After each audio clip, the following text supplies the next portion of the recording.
We're almost there. Thank you for your patience.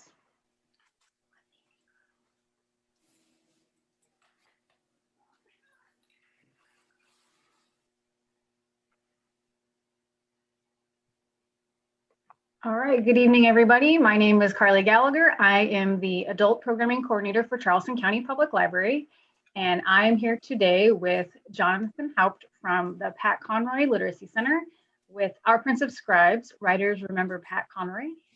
I am going to be behind the scenes while Jonathan is presenting. If you have any questions or problems, put those in the chat and I'll help you out best I can. And let's introduce Jonathan and get this party started. Jonathan Haupt is the executive director of the nonprofit Pat Conroy Center and the former director of the University of South Carolina Press, where he created the Story River Books fiction imprint with Pat Conroy, named by Garden and Gun magazine as one of the top 10 things to love about the South.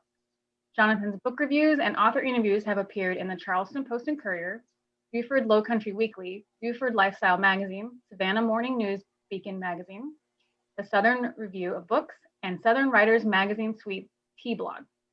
He is co-editor with Nicole Seitz of the anthology Our Prince of Scribes, Writers Remember Pat Conroy, the recipient of more than a dozen book awards. Take it away.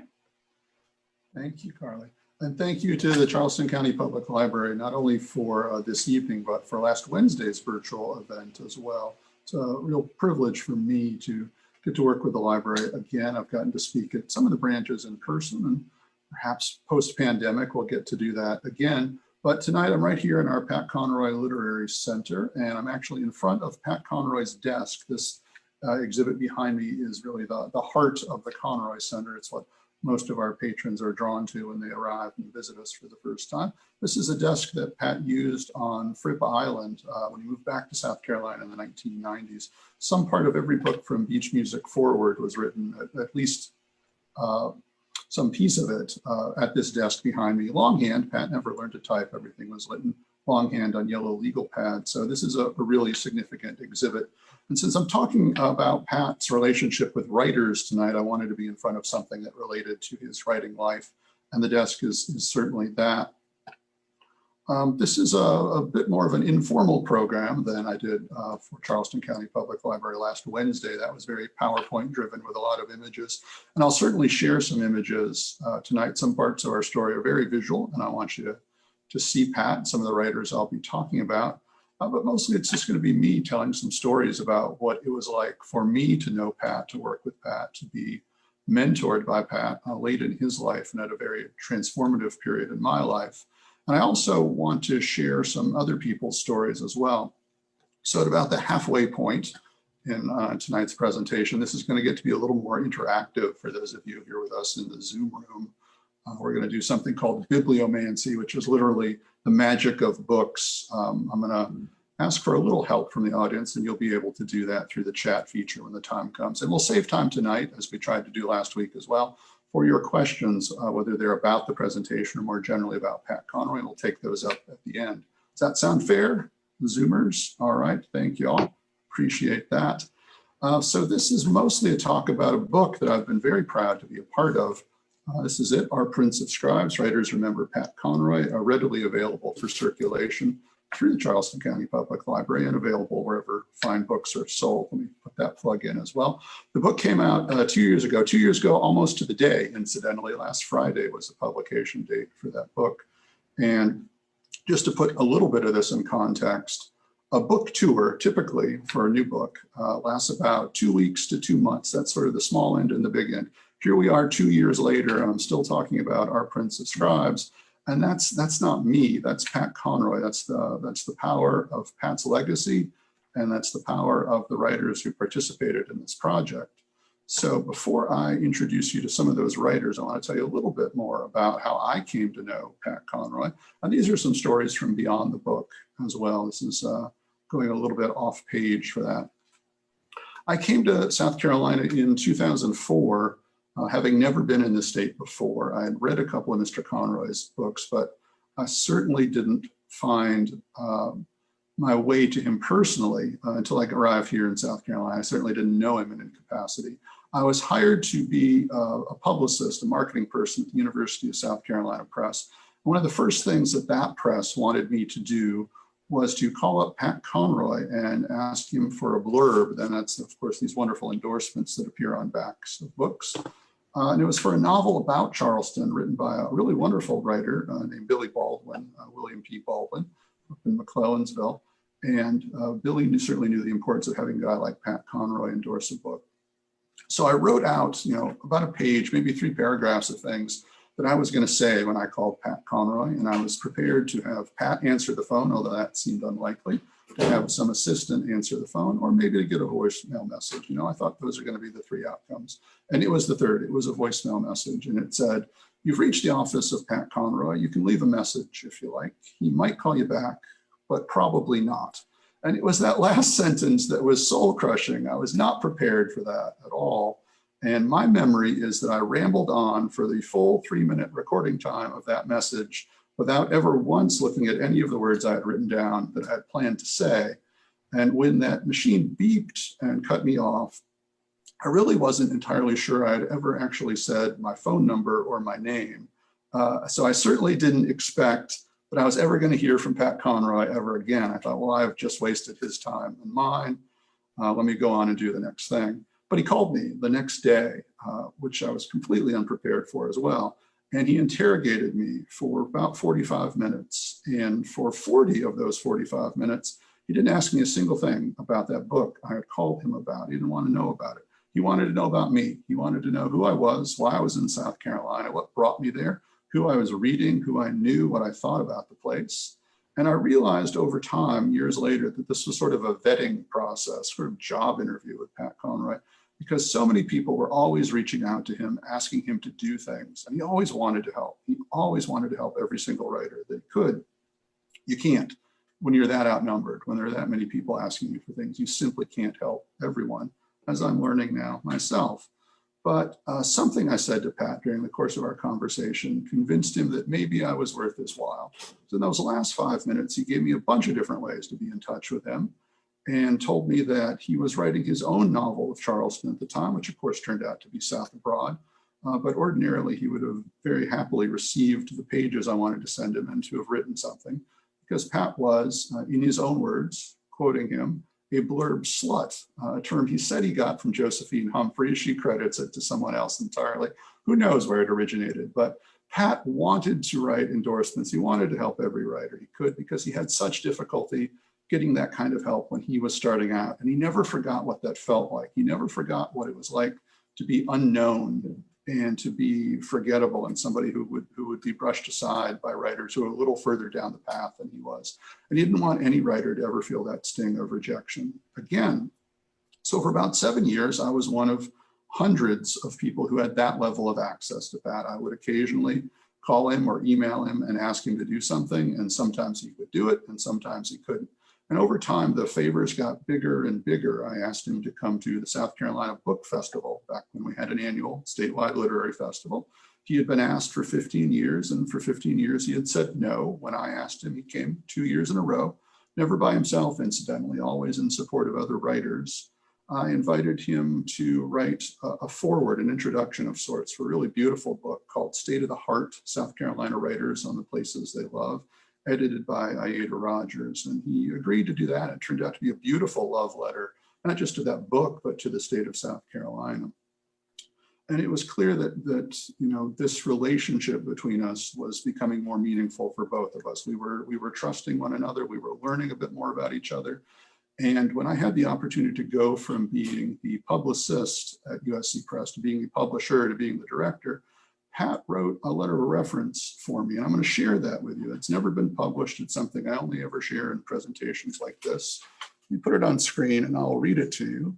I'm going to forewarn you that this does reflect well on me, although that's not why I'm sharing it. It tells us quite a lot about what it was like to be Pat Conroy's friend, to be championed by a guy like Pat. And there we are in the photo. Let me let that load. There it is. And this is in Pat's handwriting, obviously. He wanted me to have the handwritten copy. Let me zoom in on that and I will read it to you so we can all see it on screen together. There we are. So again, this is Pat Conroy. Dear Dr. Stephen Lynn, I love that he spelled out the word doctor, by the way. That's sort of quintessential Conroy in itself. My name is Pat Conroy, and I'm a South Carolina writer. Now, I'm going to stop there, gang, and just point out that is a completely unnecessary sentence because absolutely everybody already knew that. But that was sort of how humble Pat was. So I won't interrupt him again. Let me read the letter to you. I've got 4 brothers and a sister who are Gamecocks and consider me a much lesser man because I'm only a Citadel Bulldog. I'm writing this letter in support now to ridiculously enthusiastic support of Jonathan Haupt for the full-time director of the South Carolina University Press position. But I do not have to tell you this, Dr. Lynn. I believe the South Carolina Press represents the cultural heartbeat of the state. I have a long and fruitful association with it, and Jonathan Haupt recently got me to write an introduction to State of the Heart, a group of personal essays by South Carolina writers, edited by Aida Rogers. The amazing thing about this fact is that Jonathan Haupt has never passed a single nickel or dime from his hand to mine. He gets me to do things by his professionalism, his complete charm, and the love of the work he does. He understands his role as a caretaker of the South Carolina experience, and he causes me to think about it as he entices me in his cobra-like fashion whenever he explains what new favor I can do for him. If he gets this job, I would like you to demand he never ask a single thing of me again. But I admire his passion and dedication for his job and his enormous dedication to getting it done right. I was once a student of the great James Dickey on your campus. It was in that class that I learned of the central importance of the South Carolina press. I think Jonathan Haupt is the best thing that ever happened to the press. I urge your committee to support him and get him off my back. Very sincerely yours, Pat Conroy. A beautiful letter from a wonderful friend, and it tells us quite a lot about our relationship at that point. Well, I did get that job, perhaps not surprisingly given that letter, but I never stopped asking Pat Conroy for things. That's the thing about that. He was joking about that. The favors and the requests for favors never actually stopped. If anything, they grew from that point, and Pat seemed quite open to that. He and I became partners during the last 5 years of his life, and an incredible experience for me. As Carly mentioned, Pat and I created this fiction imprint together called Story River Books. At a time in his life when Pat Conroy didn't have to do anything for anybody, he wanted to be a writer again. He had something to say about storytelling and about publishing and about the kind of writers who might not be heard without a champion like Pat Conroy on their side. So during those last 5 years of his life, Pat and I collectively found, championed, edited, published, promoted 22 novels and short story collections together. Just an incredible group of Story River books. Some of those writers were being published for the very first time. Others had really wonderful careers elsewhere and wanted to be involved in this thing that Pat Conroy was doing here in South Carolina. It was amazing for me because Pat Conroy in those years showed me what a life of service really looked like. And I realized that I wasn't living one before that. I really wasn't understanding the responsibilities that we have to each other by virtue of sharing this time and this place together. And Pat knew that. He had learned that at a very young age from a remarkable group of teachers who, in his words, spotted him, meaning saw his untapped potential and helped him realize that. And now Pat was doing that for me, as he did for many people. One of those Story River Books writers and the author of the second to last book published in Story River is a writer from right there in Charleston, Nicole Seitz. Her Story River book is this one, The Cage Maker, which was, as I said, the second to last Story River book to be published. And Nicole and I were at a conference together, a writer's conference, a book festival really, in Columbia called Deckle Edge in February of 2015. At that point, circle of friends and family members knew that Pat Conroy was sick, but he hadn't announced it to the world yet. The general public wasn't really aware of what was going on in Pat's private life, but they found out that weekend, coincidentally, during that Deckle Edge festival. It's when Pat put a post up on his Facebook page to tell the world what I had known for a while, that he had pancreatic cancer, this terminal diagnosis, and that he was committed to fighting as well as he could for as long as he could. And at that festival, that weekend, everybody stopped what they were doing. Everybody forgot about why they were there to promote their own book, tell their own story. And they just wanted to talk about Pat Conroy and their connections to him and how quintessential he had been to their own writing lives. And even though Nicole and I had known each other for a while, we'd never actually shared our own personal Pat Conroy stories the way we did at that festival. And we started realizing that everybody there, writers that we knew, writers that we didn't know, had some sort of connection to Pat Conroy. Either they had met him personally and he had mentored them or guided them in some small way or some big way, or they had read him on the page and thought, that guy's amazing. I wish I could write half as well as he can. And they set out to do that, he had been a part of virtually every writing life that was represented at that festival that weekend. And we started talking about the idea of gathering together some of those memories, of bringing them together into a book, hopefully very quickly, something we might even be able to share with Pat. So he would have some idea of just how much he had meant to so many writers in such diverse ways. 2 weeks later to the day, 2 weeks to the day, March 4th of 2016, Pat Conroy left this world for the next one, right here from his home in Beaufort, South Carolina. I was invited down by Pat's widow, Cassandra, the day before, March 3rd. I was there at his deathbed to say thank you, really more than to say goodbye, just to thank Pat for what he had been doing, what he was doing in my life, to try and let him know that. I also was there to tell him that the last two Story River books had been approved by the University Press for publication. That included Nicole's novel, The Cage Maker, and Tony Groom's beautiful novel, The Vain Conversation. So the last conversation I ever had with Pat was really about that partnership that we had, what he had meant to me, but also what he had meant to these other Story River writers. And I went home that evening on March 3rd, and I knew that I wanted to write something about Pat Conroy in the present tense while he was still in this world.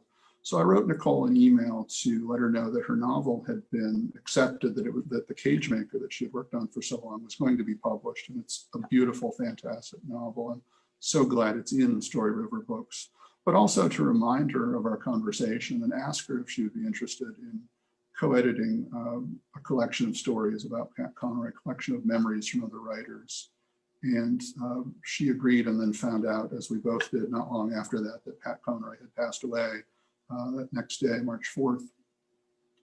We realized at that point this was not going to be a quick book. This was not going to be something we were going to throw together over the course of a weekend, that this was now something that was going to be part of Pat's legacy in the same way his own books are part of that legacy.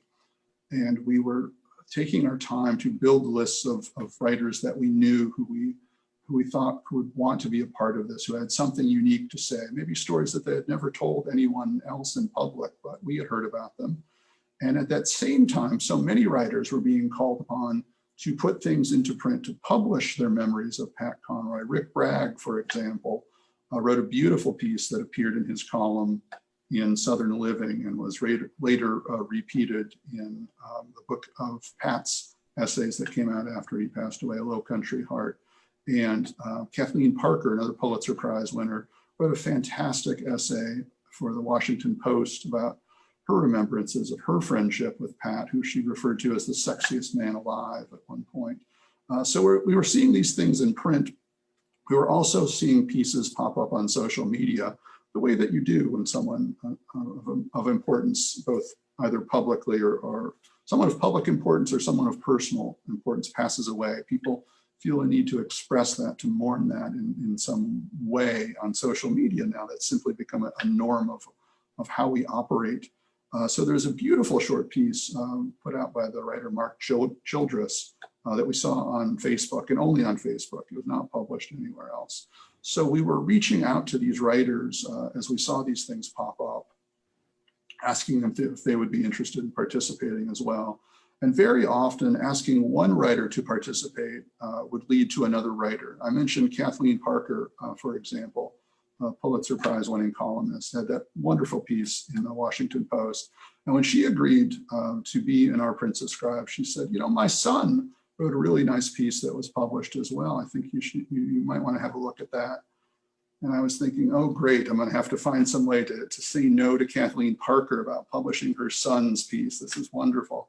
So I go look at it, and it's a fantastic piece. John Connor Cleveland is his name. He's in Columbia now, but he had written a beautiful piece about being taken to meet Pat Conroy when John Conroy was 17 and having an experience that was an exact parallel to an experience Pat had had himself when he was 16 years old.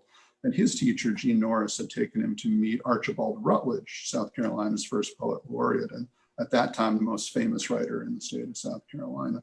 And John Connor's piece was amazing. So in the end, we decided to include that. And that happened sort of time and again, that writers who knew Pat would lead us to some other writer who also had a really wonderful story to tell. So in the end, guys, after a year and a half of gathering these things, we had recollections from 67 different writers who knew Pat at different periods in his life. Incidentally, if you get to the end of your life, and I don't know all of you out there in Zoom land, I certainly don't know all of you out there in Facebook land, but if you get to the end of your life and 67 people still like you and want to say nice things about you in print, you did pretty well. That in itself is not a bad legacy. 67 isn't everybody. It's not even close in Pat Conroy's life. This is at best a representative set, not a comprehensive set. We knew that. We knew we weren't going to get to everybody. But what happened, really by accident, we couldn't have made it happen. We couldn't have planned it this way. The 67 of us who participated in this project ended up sort of crowdsourcing a biography of Pat Conroy, because the essays from the earliest part of the book, chronologically first, are from people who knew Pat as a student at Beaufort High School, who were really original witnesses to Pat first claiming that he wanted to be a writer, taking those first steps to own that path.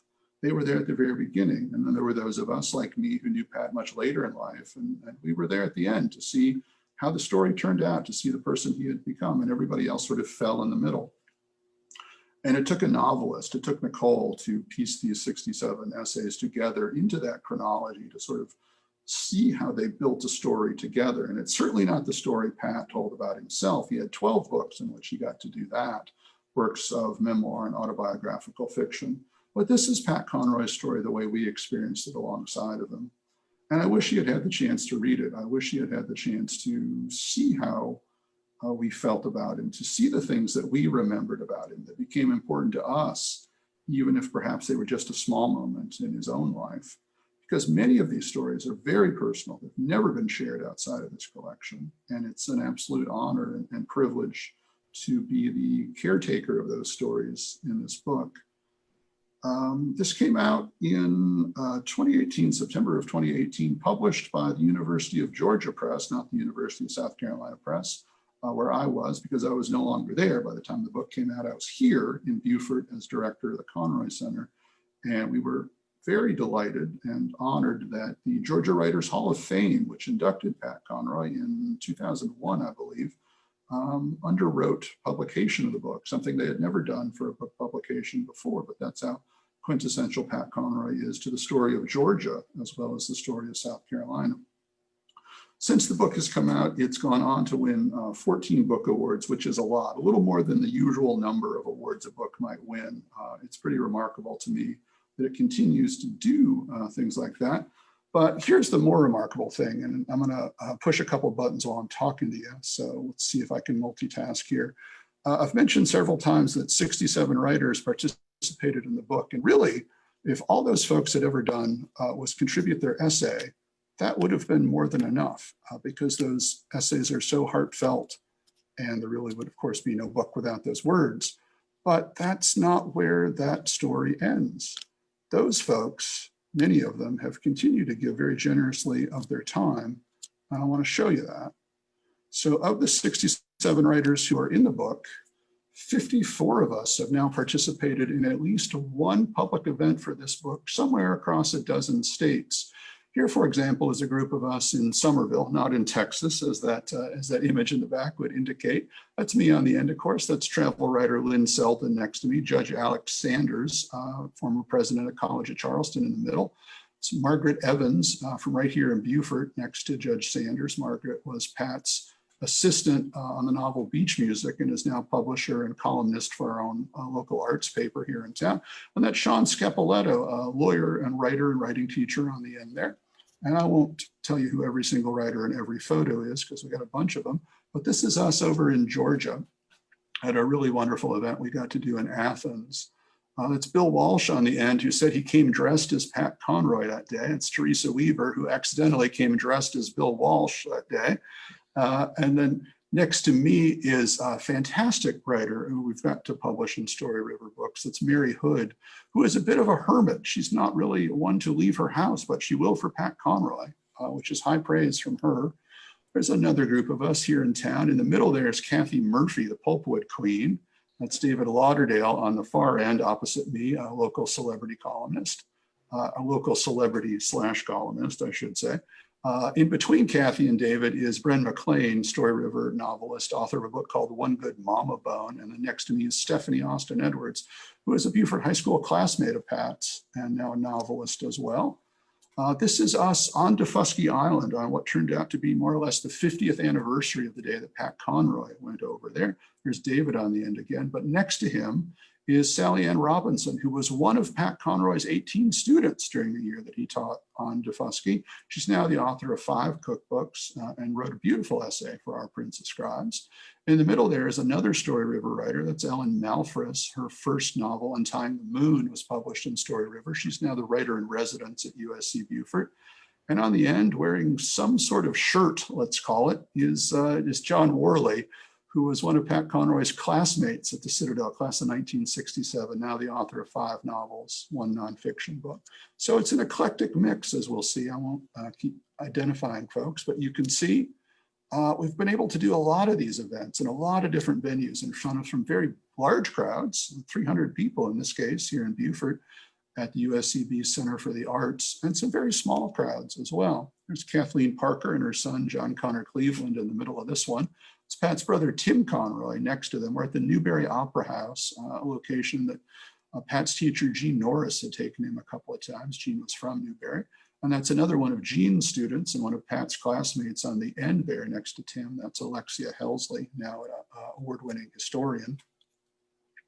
Here we are in Charleston, a nice group of us at Buxton Books. That's Nicole in the back next to me, between me and Tim Conroy. There's Sean and Lynn, who we saw earlier, filling out the back row. But up front is Mary Alice Monroe, another New York Times bestselling author. Natalie Dupree next to her, James Beard award-winning cookbook author. And our state's poet laureate, who Pat always referred to as his poet laureate, Marjorie Wentworth up front there.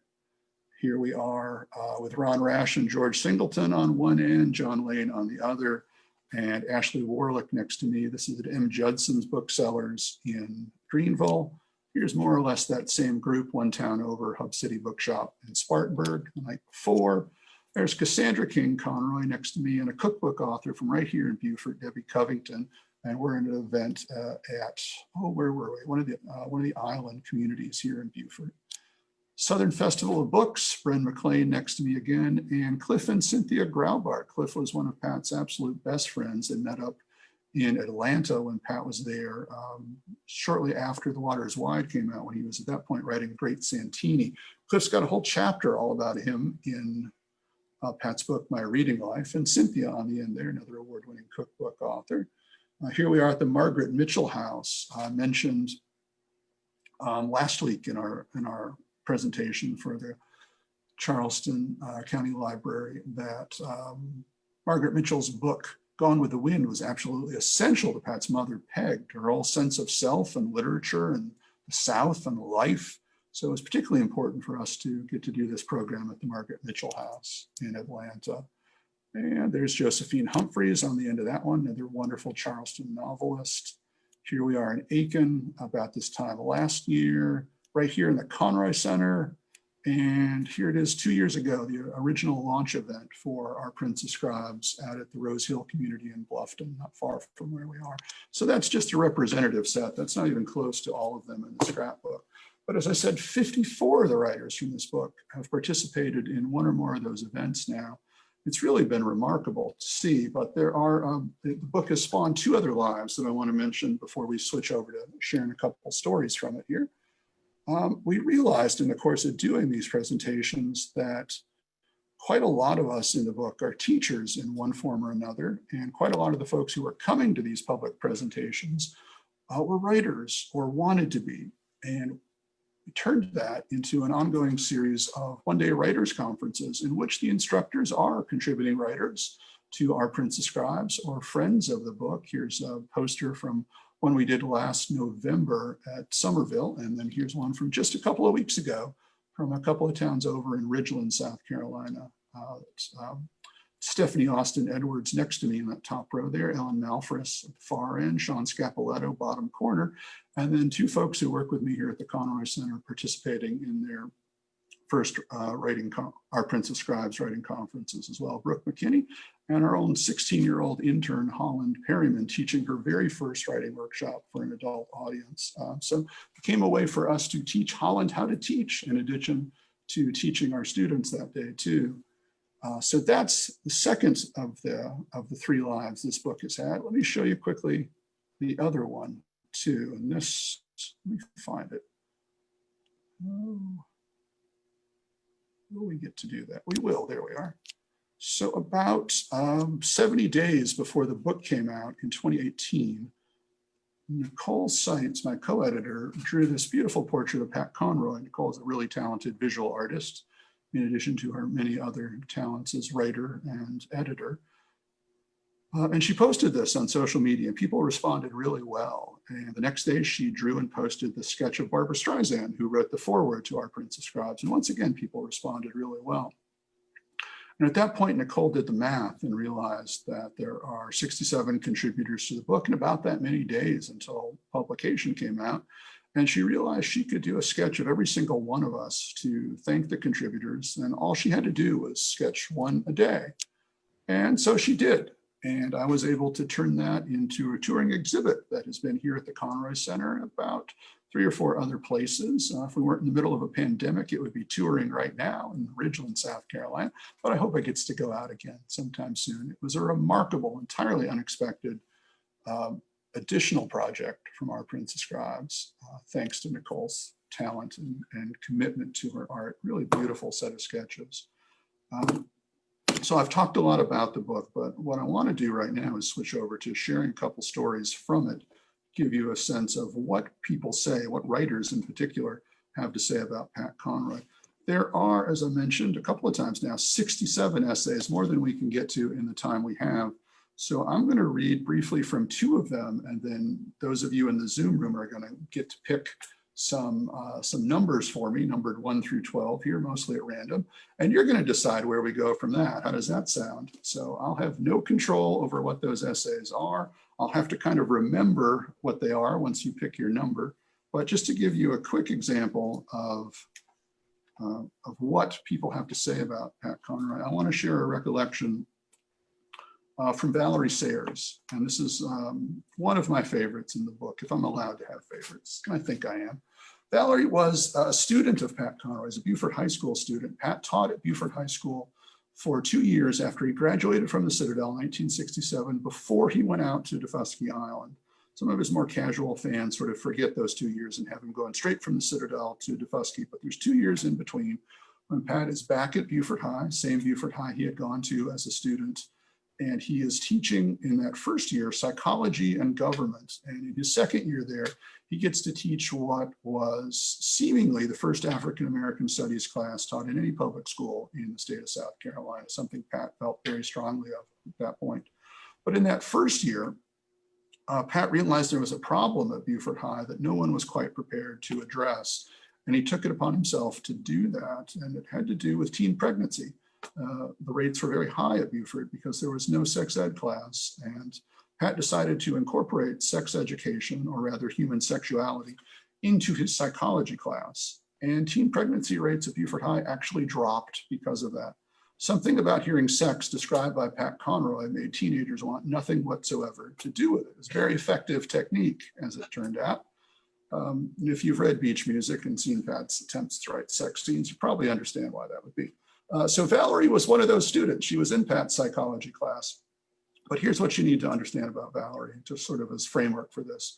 Her father was the civilian psychologist at Parris Island. Her dad did for a living the thing that Pat Conroy was still learning how to teach in this classroom. So Valerie should have been Pat's toughest critic, but here's how she described her teacher, Pat Conroy. This is from 1969. Just one paragraph, first paragraph of the essay. We must have called him Mr. Conroy, but that's hard to imagine. Outside class, if we thought we were cool, we referred to him as Pat. When we gossiped, we called him Pat Conroy, one word on one breath, a movie star's name.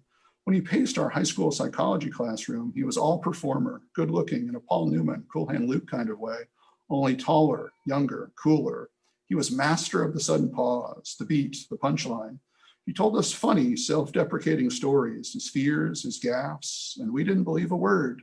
2 years out of the Citadel, he was only 6 or 7 years older than we were, but he was Robert Kennedy, Wilt Chamberlain, and the Beatles rolled into one. Sounds like a remarkable teacher, doesn't he? This essay is set up in 3 parts. It begins with Pat as Valerie's teacher in the traditional sense in a classroom.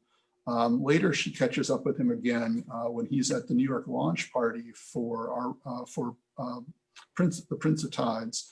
And she's got a book coming out too. Valerie's gone on to publish 6 novels and has a beautiful new short story collection out called The Age of Infidelity, which I actually get to talk to her about on our podcast 2 nights from now on Wednesday night.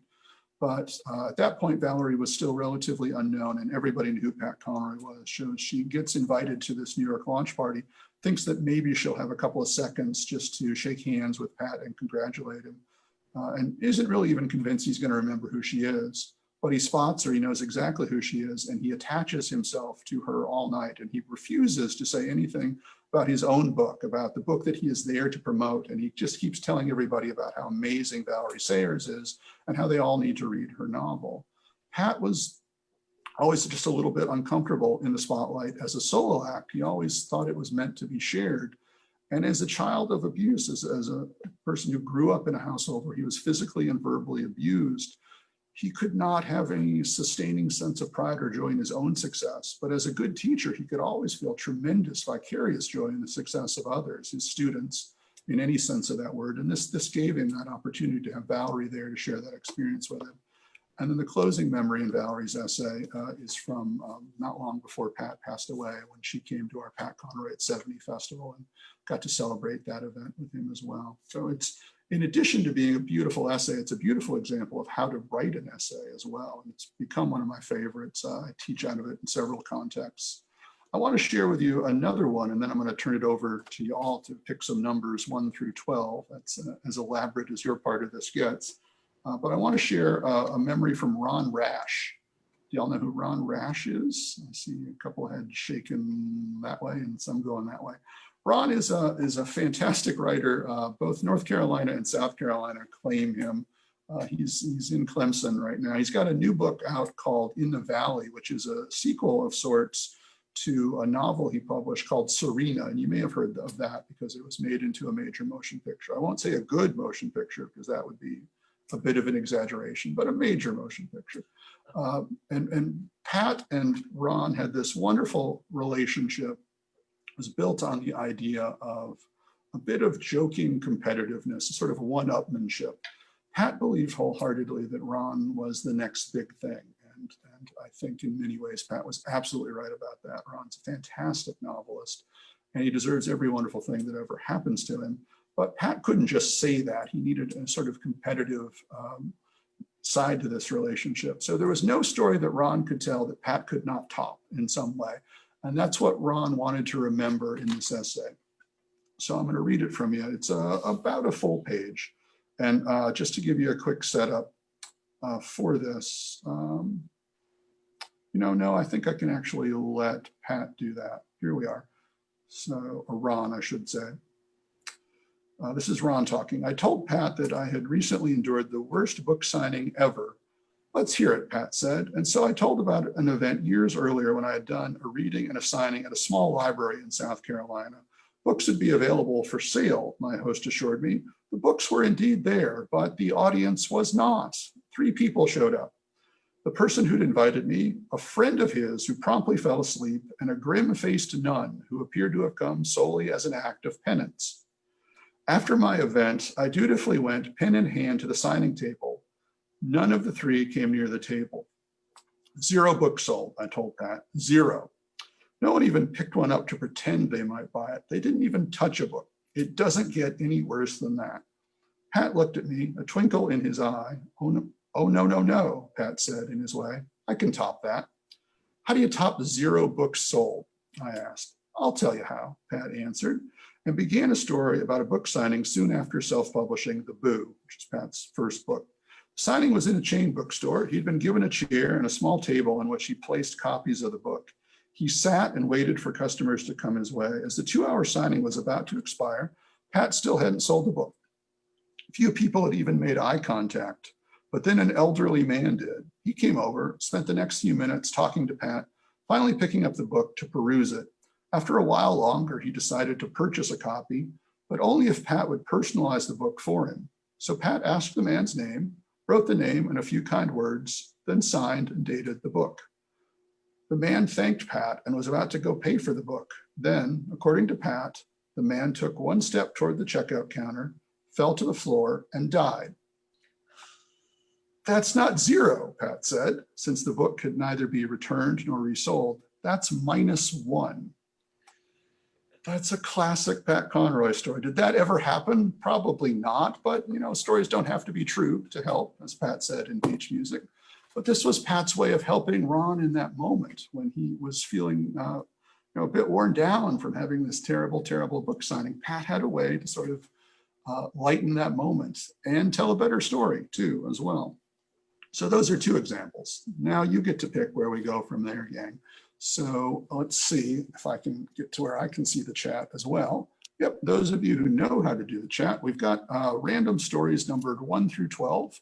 So somebody pick one and I'll go to that one next. And I don't know what they are. I'll tell you that right now. All right, we got a call for 7. 7, let's see what 7 is. Oh, an excellent suggestion. So when you go into a restaurant and no matter what you order, the server says, "Oh, excellent suggestion." Yeah, that's exactly what I mean. So this is from a writer named Sandra Brown. Y'all know who Sandra Brown is? Yes. New York Times best-selling novelist of, I think, 72 New York Times bestsellers now. Thrillers and romance, let's call them, and not explain beyond that. So perhaps not someone you would immediately connect with Pat Conroy, but Sandra has a home here in the Lowcountry on Hilton Head, and she and Pat came to know each other over time. And I want to share from this a short excerpt from her talking about that friendship. And then I want to tell you a little bit about her son as well, which is an interesting story, sort of subplot of her essay. So this is Sandra remembering what it was like to cook for Pat Conroy the very first time. I was nervous around him only once, and that's when I cooked for him. Pat loved food. He published a cookbook, and I'm a card-carrying non-cook. When I told him that, he chided me, saying that if I could read, I could cook. Incidentally, that's Pat stealing a line from himself. That's from The Prince of Tides. Tom Wingo says that. This is Sandra again. I didn't believe that then, and I still don't. This was one of those friendly arguments he won with tenacity. So in a weak-minded moment, Michael, that's her husband, and I invited Pat and Cassandra to dinner. The menu was up to me. I fell back on the one thing I knew, the one thing I made that is sort of kind of edible and even tasty, Texas chili. Pat arrived at our house, went straight to the kitchen stove, raised the lid on the chili pot, sniffed, and asked what was in it. I quoted what I once heard a cowboy say about chuck wagon chili. If you can't tell what's in it, it ain't did right. Pat laughed, and as I recall, ate 2 servings. He might have had heartburn later, but he professed my chili to be delicious, the best he'd ever had. Possibly he was just a damn good liar, but I chose to believe he was exercising that incredible charm I referenced earlier. For having known Pat Conroy, the author and the man, my life was blessed. So that's sort of beautiful part of it, but the part I want to share and won't actually read in detail is that Sandra Brown had a son who wanted to be a writer as well, very much in the same way that Kathleen Parker's son, John Connor Cleveland, did. And Sandra didn't take her son to meet Pat Conroy and sort of replicate this afternoon experience that Pat once had with Archibald Rutledge, but she did invite her son, Ryan Brown, and Pat to have a conversation together. Ryan, her son, wanted to write a novel about a zombie football team. And Pat Conroy knew next to nothing about zombies, but quite a lot about football.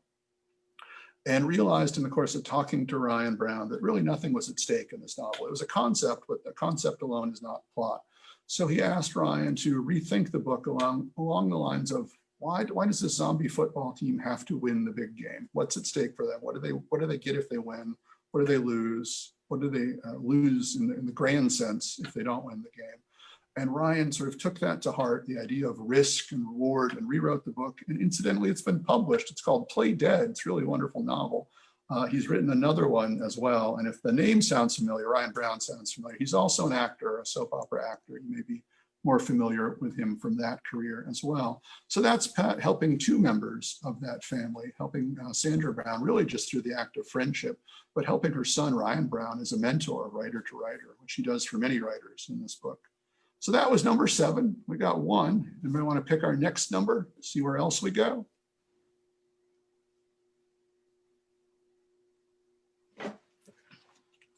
All right, we got a 9. Okay, let me see where 9 is. Oh, okay, 9's good. I like 9. Was that the only one? I want to make sure we're not missing anybody. All right, so we're going to 9 next.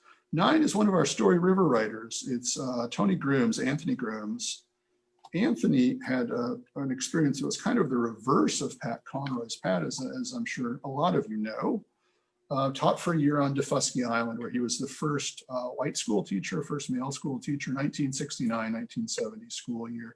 First year of teacher integration in South Carolina, when schools were required to have teachers of more than just one race. Tony grew up at a time during integration. He's an African-American writer, and his parents were involved in a program called Freedom of Choice, in which these African-American families could choose to send their students to not yet integrated, predominantly white schools. And Tony was one of the kids who went into that, where he was one of just a handful of African-American students. So when he encountered Pat's book, The Water is Wide, and the film Conrack later, he was drawn to them because here was, this white teacher having this reverse experience to what he had experienced himself in childhood. And he wrote this really beautiful essay about that. And that's not what I want to quote, although it's lovely.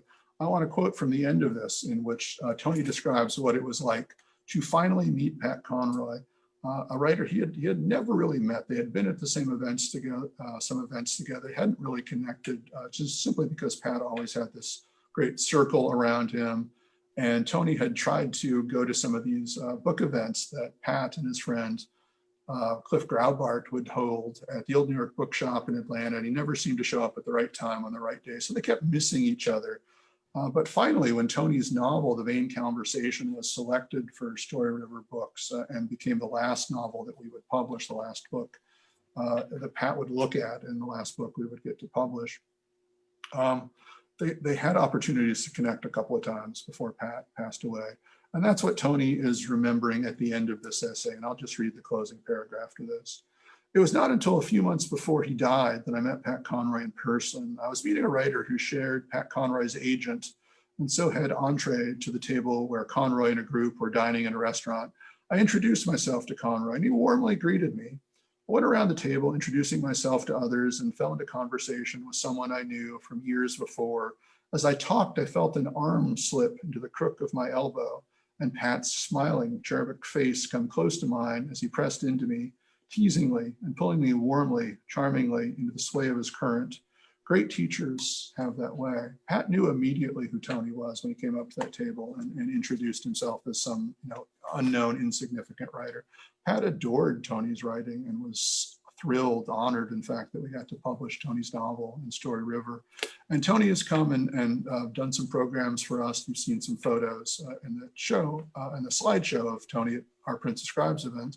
But he's been here at the Conroy Center as well, and has taught a class for us online very recently as well. He continues to be very generous, giving back to the center for what Pat gave to him in publishing his last novel. So those are 2. Who wants to pick our next one? Let's see where we are. I think we can do one more, and then we'll switch over. Number 12. Oh, okay. An excellent suggestion. Yes, selection, I should say. All right, that's Stephanie Austin Edwards. That's a writer I mentioned a couple of times. Stephanie, as I like to say, was an original witness to Pat Conroy's entry into the world of literature.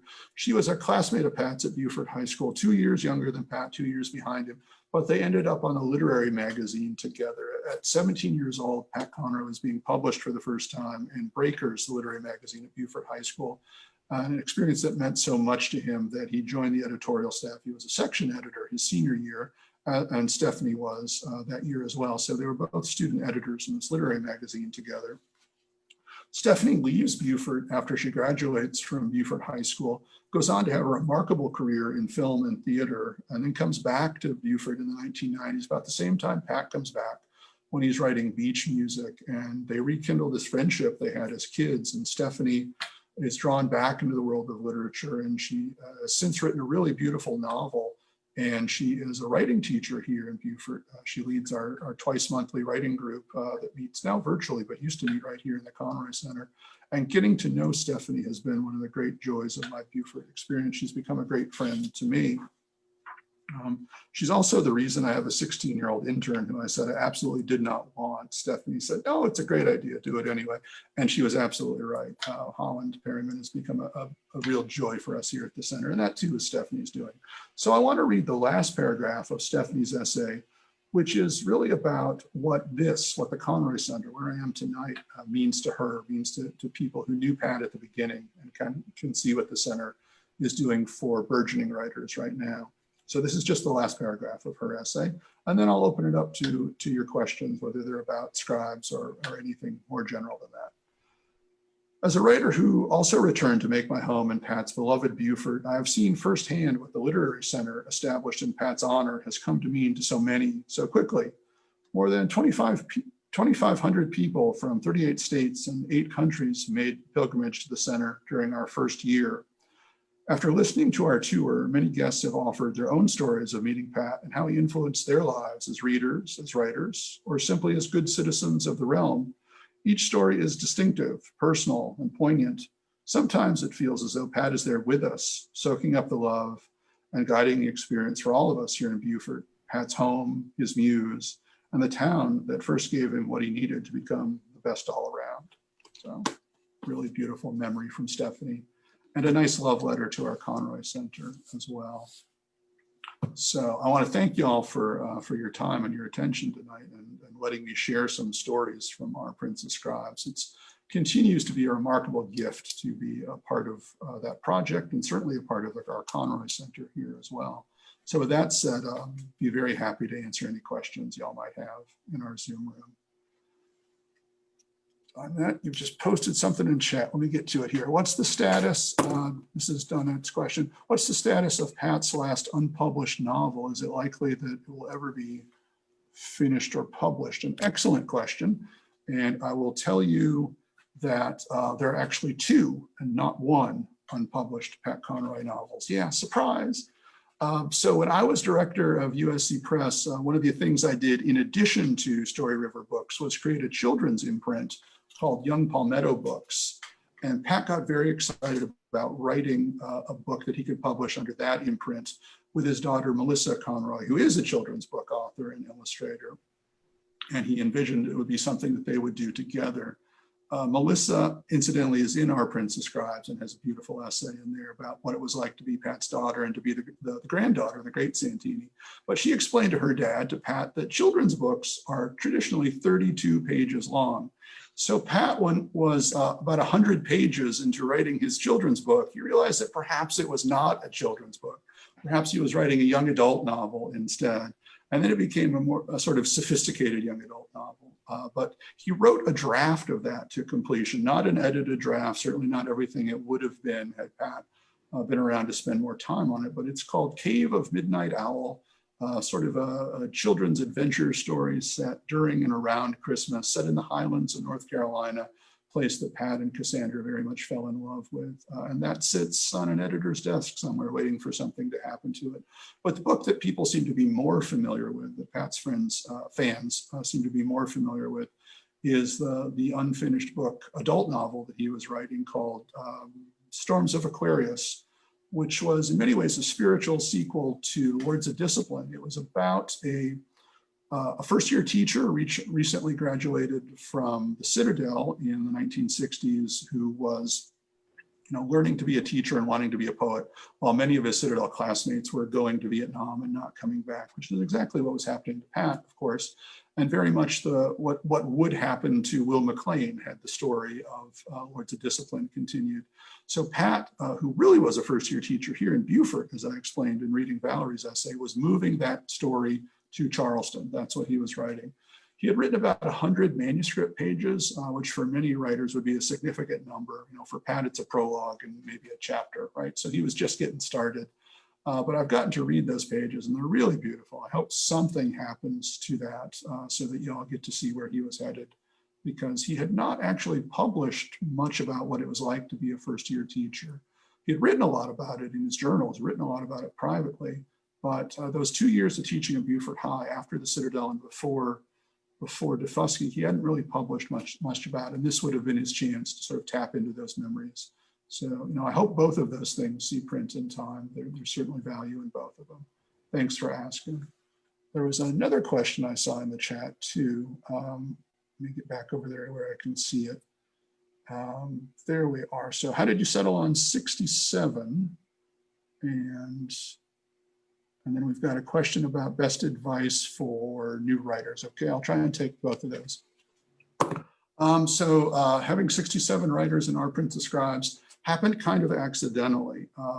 When Nicole and I started to realize the scope of this, that there was going to be a big book and not just a dozen writers or 20 writers, we thought, wouldn't it be great if we landed on some number that related to Pat Conroy, sort of Conroy-centric number. And we got it in our heads at a certain point that we were going to aim for 70 writers, because Pat lived to be 70 years old. We had a Pat Conroy at 70 festival for him. And we had in fact 70 writers committed at one point. 3 of them could not see it through in the end. 2 couldn't make the deadline. 1 wrote something beautiful, but also deeply personal that she decided she just didn't feel comfortable having published. So the deadline came and there we were at 67. And there was a moment of slight regret that we didn't get to 70. But as I may have mentioned a couple of times, Pat graduated from the Citadel 1967. So without even trying to land on that number, there we were once again on a Conroy-centric number. It took me a while. This is not your question, but I will answer. I will sort of speak to this quickly as well, because it'll lead to our next question and answer.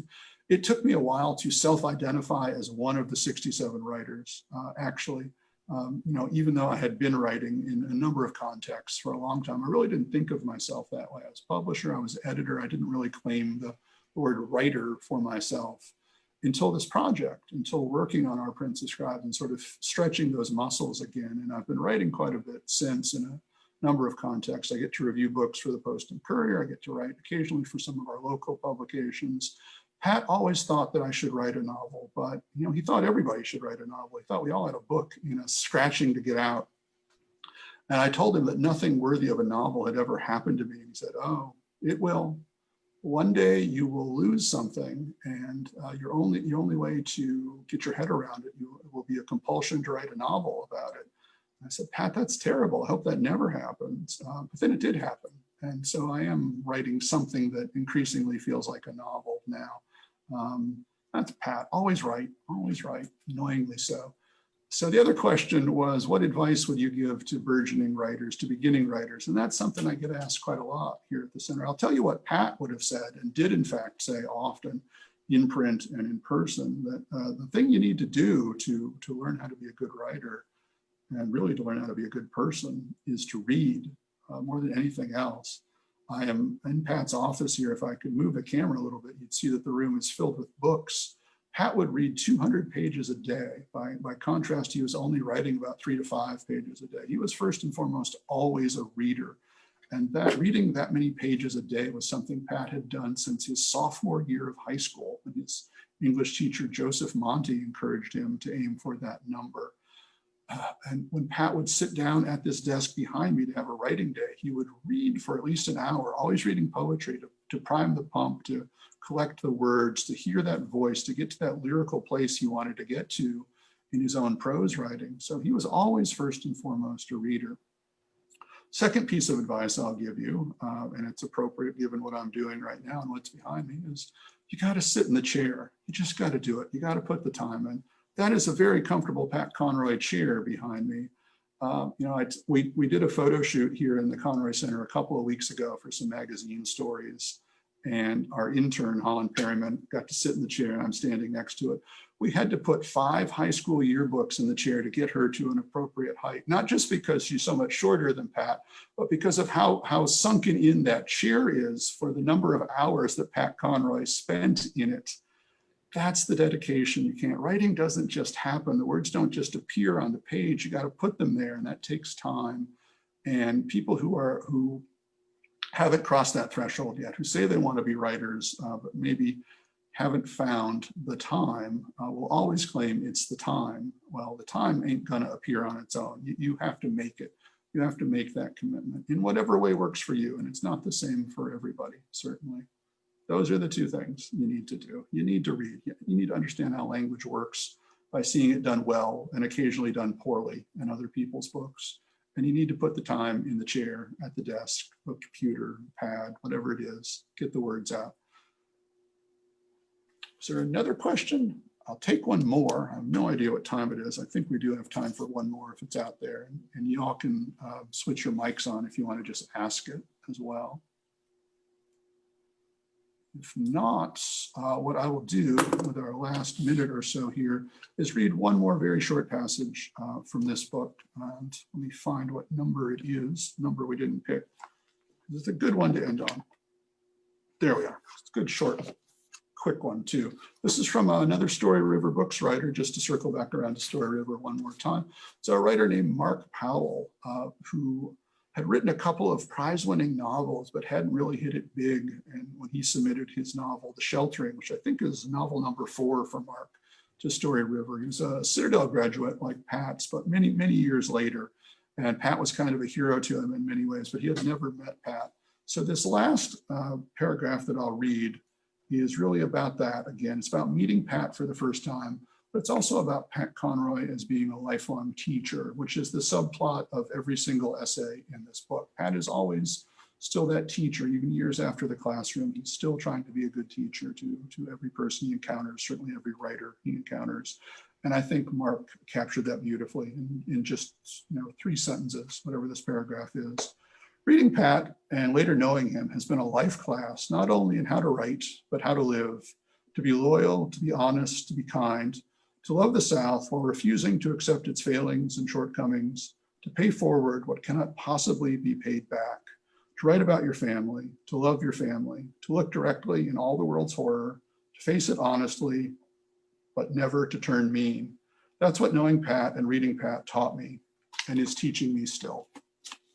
Really beautiful, beautiful line. So with that said, I once again want to thank all of you in our Zoom room here, and certainly thank you to the Charleston County Public Library for this program, for last week's. Thank you to everybody out there in Facebook land as well. I get to do this one more time this week. Tomorrow night, I'll be presenting in another Zoom room for the Lexington County Public Library. And I've put a link to that in the chat, which you can pick up and still sign up for. If you want to hear about Pat Conroy as student and teacher, 1961, 1971, sort of quintessential moment in Pat's life, you can still register for that tomorrow. So thank you all again, everybody. I really appreciate your time. Thank you, Jonathan. Thank you, everybody, for joining us. Hope you all have a good night. Bye, everybody.